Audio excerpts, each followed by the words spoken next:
시청자 여러분 안녕하십니까? 전 세계 교회와 선교지 소식 전해드리는 CGN 월드뉴스 정은지입니다. 첫 번째 소식 CBN에서 보는 소식부터 전해드립니다.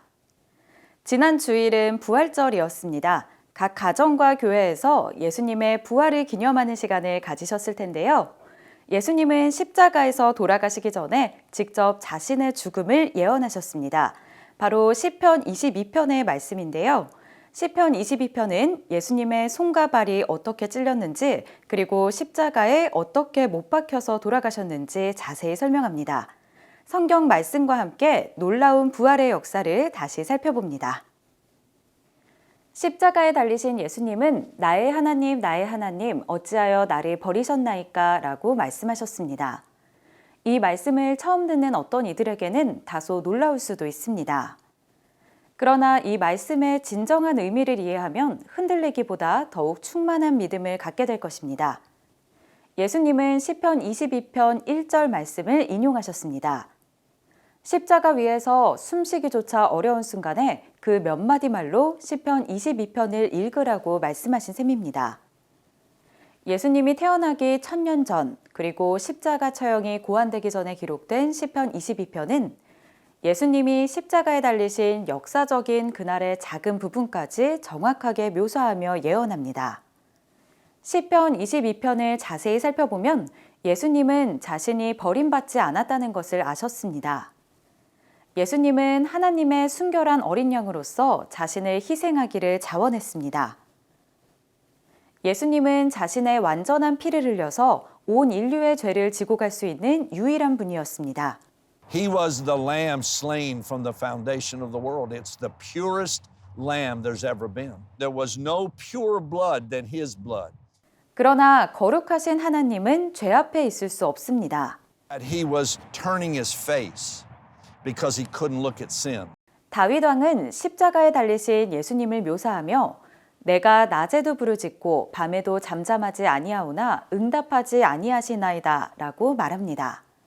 피어스 주교는 하나님이 세상을 3시간 동안 어둡게 했을 때 십자가 위에 예수님이 어떻게 부르짖으셨는지 주목합니다. Well, when darkness came on the earth, it says, and there was thundering and lightning and the earth shook. 12절에서는 바산의 힘센 소들이 나를 둘러쌌으며 라고 이야기합니다. 이 부분은 상징적인 묘사로 예수님을 고문하고 십자가에 못 박은 건장한 로마 군인들을 의미하는 것으로 보입니다. 그러나 둘러쌌다라는 표현은 왕관을 씌웠다라고 번역하는 것이 더 적합합니다. 예수님의 머리 위에 가시면류관을 씌운 것은 로마 군인들이었습니다. 당시 유대인들은 이방인을 개라고 불렀습니다. 그리고 16절에서는 개들이 나를 애워쌌으며 악한 무리가 나를 둘러 내 수족을 찔렀나이다 라고 말합니다. 1000년 앞서 기록된 시편 22편은 로마 이방인들이 예수님의 손과 발을 십자가에 못 박는 장면을 완벽하게 서술합니다. Before that was ever even thought about. 18절은 내 겉옷을 나누며 속옷을 제비 뽑나이다 라고 말합니다. 다윗 왕은 로마 군인들이 예수님의 옷을 나눠 가지기 위해 제비를 뽑는 것을 예언합니다. 십자가형으로 인한 고통에 대한 묘사는 섬뜩할 정도로 정확합니다. 14절 말씀입니다. 나는 물같이 쏟아졌으며 내 모든 뼈는 어그러졌으며 내 마음은 밀랍 같아서 내 속에서 녹았으며 All your liquids run out of your body and they go to your feet. 15절 말씀입니다. 내 혀가 입천장에 붙었나이다. He would have become so parched of mouth, he was losing his liquids in his body.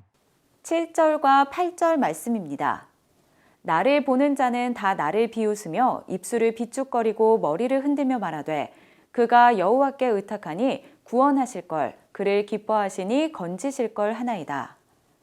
마태복음 27장에서는 실제로 어떤 일이 일어났는지 설명합니다. 지나가는 자들은 자기 머리를 흔들며 예수를 모욕했고 대제사장들과 장로들은 그가 하나님을 신뢰하니 하나님이 원하시면 이제 그를 구원하실지라라고 조롱합니다. David had a divine revelation, and you can no longer, once you read Psalm 22, you cannot separate it from the crucifixion, from the story in the Gospels The two must stay together. 시편 22편의 후반부 절반은 대단히 긍정적으로 변합니다. 26절에서는 여호와를 찾는 자는 그를 찬송할 것이라 너희 마음은 영원히 살지어다 라고 말하며 영원한 구원을 이야기합니다. 29절에서는 진토 속으로 내려가는 자, 곧 자기 영혼을 살리지 못할 자도 다 그 앞에 절하리로다 라고 말합니다. 그들 자신은 할 수 없지만 예수님은 그들에게 영원한 생명을 주실 수 있습니다. The one on that cross is about to change mankind. And David saw that. 30절과 31절은 시대를 걸쳐 흘러가는 믿음을 묘사하며 마칩니다.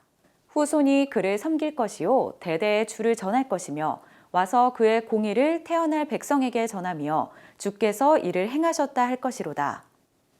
피어스 목사는 시편 22편이 어떻게 이 마지막에 놀라운 계시를 전하는지 설명합니다. It says there in the Amplified, that last statement in verse 31, it doesn't say it's done. It says the word, it is finished. And that's the very word that Jesus used, it is finished. 십자가에 달리신 예수님은 시편 22편의 첫 구절을 정확하게 말씀하십니다. 예수의 마지막 말씀 역시 시편 22편의 마지막 구절과 일치합니다. 그분의 죽음과 그로 인한 영원한 결과에 대한 이 놀라운 천년의 예언을 알려주고자 하신 것이 분명합니다.